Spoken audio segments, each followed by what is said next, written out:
Welcome everyone, this is Victor's Dragon 360, and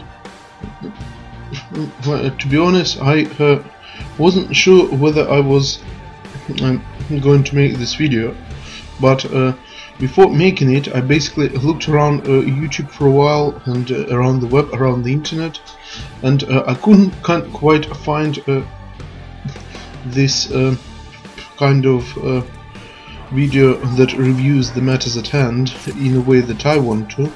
So I thought, I'll make my own. So this video is about potential problems and dangers that could occur with the release of the new game Middle-Earth Shadow of Mordor. My bad, apologies, not Shadow of Mordor, the continuation to the Shadow of Mordor, which is called Shadow of War. And just to make it clear from the start, I loved the Shadow of Mordor, the first game, to bits, and when I heard they're making the second part, I thought it was amazing. And the greatest thing that was announced after the initial trailer, after the initial teaser on Steam and on YouTube and on videos, everything, they announced that they're gonna keep all the parts of gameplay from the previous game, Shadow of Mordor, in the Shadow of War. So that is a big, huge well done, and thumbs up for the team that developed it. I give you a huge thumbs up, because that is pretty much what we need. We need to have a new game with the same mechanic. If you can improve it, then obviously great, but here are some things that I thought about and realized might be a potential misuse or not correct for the gameplay, and it might actually confuse or derive some players, that basically discourage them from playing it. So here's my list of top 10 things that are potentially unwanted in the Shadow of War. So let's start with number 10. What I thought could be improved in Shadow of Mordor is kind of a minor thing. It's basically the physics of the game. So for example, after we kill some Uruk stealthily, or basically with execution, and his head rolls, it's all good. The physics of rolling head is great. After the death, if you apply, for instance, any attack, if you inflict any attack or apply some damage, like stun wraith or any other attack that is having area of effect, then the body doesn't move anymore. It simply stays there as if it's part of the map. So you can pretty much walk through the corpses. So I don't know, maybe use some ideas from Force Unleashed series, where after you defeat an enemy you can actually throw his body around for a bit before it disappears, and alternatively you can treat it as an extra stone on the map, you know, the one that you can jump over and get an extra combo counter for the elven swiftness. So yeah, that's my idea that could be actually improved in the new Shadow of War. And there isn't much actually that I could think of that could be improved, but that actually is my point 9 in this list, that instead of actually adding new abilities, you could actually improve the existing ones. So for instance, instead of adding loads of new or flashy powers because Talion Ranger gets because of the ring, how about we take the same throwing dagger and make it chargeable? Like, if you hold the button for longer, it will charge and explode, or turn into exploding dagger, like you have exploding arrow. And make it throwable on cargo, like, you know, when you're riding cargo you can actually use it as well. Make the other stuff like instead of explodable arrow, make a double arrow that turns into 2 arrows halfway to the target. I mean, anything with the old abilities can be looked upon and improved and changed so that old abilities are actually cooler instead of making new ones. And that is, in my opinion, what should be the focus of the new game, that you basically take the old kind of gameplay and focus on that. For instance, the number 8 in this list is the Stronghold System, that actually looks a bit confusing from the trailers, that basically you can train and improve the other Uruks in your stronghold, and you can improve the strongholds based on what they told us from the streams of Shadow of War. Basically, if you have something focused on strategy, try and keep it simple. There is no need to overcomplicate it to make it pure strategy, because after all this is still a third-person action combat game and we're still playing as Stallion. So if we keep a focus on that, then we can get more enjoyment out of it, rather than having to keep an eye on all the strongholds that we captured, or worry about this and that. If anyone is attacking our stronghold, oh, how can we improve it, what is the weakness of the stronghold, etc, etc. That is too many variables in the gameplay element of strategy. And that actually brings me to point number 7. Keep the combat simple as well. I mean, it was perfect, like even almost better than in Batman Arkham series. In Shadow of Mordor it was kind of spot on. And if you add loads of variables, like say loads of damage effects like frost, fire, poison, etc, etc, different dangers, enemies types, then it can all get confusing to the player. And obviously you can improve Talion on more and more levels as well, so because you're obviously giving him more abilities than in the first game, but at the same time try and keep it to the minimum of to the maximum of 7 variables to keep an eye on. So like health, I don't know, focus, number of arrows, and some other stuff, because apparently some psychologists say that the maximum number of things the player can concentrate on before losing focus is basically 7. So 7 factors in combat will be, I'd say, just about enough.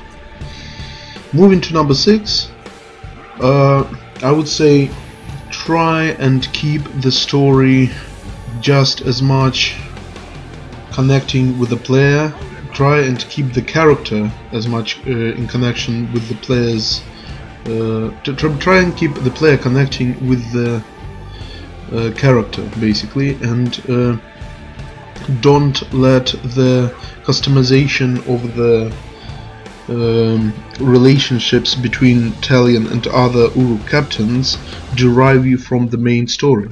So, for example, if you make your own sort of connections with different captains and war chiefs and the overlords of certain areas, then still don't forget that the focus is on the main story of revenge and fighting Celebrimor Wraith that supposedly from the trailer, as we find out, Sauron took from Talon. So yeah, obviously it is important to have like some sort of unique story to the player where you get the history with certain type of enemies becoming your best allies and saving you in the battle, like we saw in the gameplay trailer. Some archer basically saves you from the enemy that survived, that you supposedly killed, etc, etc. But don't make it overcomplicated, so that we can still keep an eye on the story that you made for us, because the story is very important in this kind of games. It keeps the atmosphere, it keeps the feeling of achieving something besides gameplay, and yeah, basically there is no need to overcomplicate it.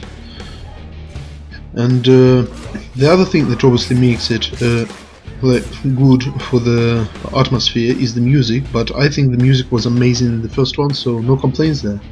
You know, well done guys. And that's another thing not to keep difficult, which brings me to point number 5. Don't make the actual gameplay too difficult, because I know, and that is actually also point number 4, don't make it too easy. So it's basically a case where you need to balance out the difficulty, and I know they did include the difficulty meter in the game, but it doesn't mean that there should be a big rip between start of the game and finish of the game, where in the first game you become way overpowered towards the end of the game, and in the beginning of the game just a few orcs can basically beat you to death and you can't progress almost at all. I mean, look at the Steam forums, it's kind of full of various different discussions about how the hell do I get this like completed. I'm getting attacked from all over, I can't defeat them all. Or, for instance, I can't really replay this game much, it doesn't have much replayability because it's too easy now, because I got pretty much everything. So there must be some sort of balance between that, and I think difficulty meter is a step in the right direction, and I'd say as long as you can change the game difficulty during the actual gameplay without having to start a new game, that would be a magnificent improvement on the first game. And that brings us to the top 3 points in this list. The third point is, don't make the game pay to win, because the first game had free DLCs that actually included really good runes, like that make you overpowered from the start of the game. So one gives you the power of infinite executions, so you can basically get unlimited kills with combat finishes. And the second one I think was some sort of immunity to poison, or basically all the ghouls that attack you don't deal you as much damage as they normally would. So yeah, that is a good thing, but don't make the paid DLCs, or especially as I saw in the description of the product, Middle-Earth Shadow of War, there are some microtransactions that allow you to get special gear, and that is kind of disturbing, because we all know how that flopped with other games like Assassin's Creed Unity, where basically it's mostly single player or co-op game, and that's it, and it's not multiplayer. You don't even get overpowered in multiplayer, you simply get overpowered in a single player campaign, because you basically pay real life money into it, and that led obviously to loads of piracy issues, and people basically did not want to pay for the real game, they just wanted to hack it, and loads of issues like that. I'm not saying that you should necessarily get the pirate copy if that happens, but the way to avoid such problem altogether is to make it non-pay to win. Again, I am aware that they stated that everything that can be purchased for the real life currency, like golden Mirinda or something like that, can be also purchased with silver one, but that still doesn't change the fact that it is a big time saver, possibly, that could be leading to people trying to hack the game, which is not what the game developers would have wanted. So that's a big dangerous area to look out for. Which actually brings me to the next point, number 2. Keep the gear system simple. My bad. Messed that one up, didn't I? Keep the gear system simple in terms of upgrades, and so far I saw the great improvements upon it, that basically you can get the new gear and you can insert different upgrades into different slots that drop from different types of enemies, even the grogs, even all the new types of dangerous enemies, like the frost uruks, the fire uruks, etc, etc, and basically all sort of new challenges. But what I want to say is, don't again overcomplicate it, because remember the number of factors the person usually concentrates on at one point can be limited up to 7 before they start to lose focus. With most people, at least, it's like that. And definitely try and keep the visuals separate from the statistic upgrades. So, for instance, I would suggest the system similar to DC Universe Online, where when you get the type of gear, you can actually put on the appearance of that gear at any time while still wearing the other gear, which is more powerful by the stats. So, for instance, you got the green gear that looks gives you a hat. For instance, obviously it probably won't be in the game, but the green one gives you a look of the hat on the head, and the purple one gives you the look of the hood, but it has much bigger defense, for instance. So if you put the purple one on, you can still keep the hat look, but you get the bigger defense stats because of it. So if they implement that system, that would be amazing. I'm not sure if it's actually in place or not, but again, I know there are new skins for the weapons, new skins for the dagger, sword, or the primary weapon, whatever they call it now, for the hood, for the actual armor, for everything. And I think either way it would be amazing, but it would be also a bonus point to the game, shall I say, if they actually manage to separate visuals from statistical upgrades.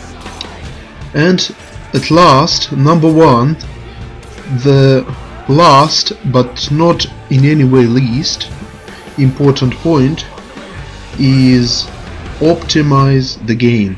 What do I mean by that? Basically, loads and loads of new games, the continuations to the series, have made great graphical and physics and gameplay upgrades. They made everything brilliant, and it got trashed and destroyed by the negative reviews on loads and loads of websites and Steam including. Why? Because it simply has loads of bugs, glitches, lags, and mostly just doesn't run properly. Because basically, if you release a game with so much content, and I don't mean just gameplay, I mean graphical content, the sound content, visual, musical, or all that stuff, all improved from the first game, make damn sure that it actually runs on the PCs and obviously the consoles as well, because like all the flop of the games such as Assassin's Creed Unity that first got trashed by the Ubisoft fans, or now they're called previous Ubisoft fans, because X-fans, basically, because they hated the game, that it was full of bugs, glitches, and couldn't run properly because it was not optimized at all, almost. And basically Dishonored 2, for instance, was much improved on the gameplay, just like Shadow of War is being improved on Shadow of Mordor, but again it had a crappy optimization and people just couldn't play it properly. I mean, even the Warner Brothers studio has examples like these. It's Arkham Knight first got released. It's an amazing game, amazing combat, all improved in all areas, but the thing is, they had to actually shut the game down from kind of closed it from being sold, and they had to promise returns to all players who bought it before and didn't want to try it because it wasn't finished, simply because they didn't take time to optimize the game. So I can't stress it enough. It's probably the most important point in this list. You need to optimize the game before you release it. So it's good that they're pushing the release date all the way to August, and I sure hope it actually runs on the medium PCs as well on the high end, obviously, and that they accept ultra settings on most of the nowadays PCs and consoles. And yeah, that's pretty much all I can say. That's if you don't apply any points to the game that I said in this list, apart from one, then please apply the last one, because that is probably the most crucial bit that can ruin all your efforts to make the great game nowadays, and that's poor optimization. So yeah, I hope you enjoyed this video, and obviously I realize that there are very low chances that Warner Brothers will actually be able to see this video, and that they will pay some attention to it. I mean, they are busy people, and I realize they're probably busy making new releases right now, but hopefully we get a great game that is going to be a great successor to the first one. And considering, as I said, that the first one was really deserving the title of the Game of the Year that it actually received, then I hope we'll receive a true masterpiece. So yeah, thanks everyone for watching. That was Victor's Vegan 360.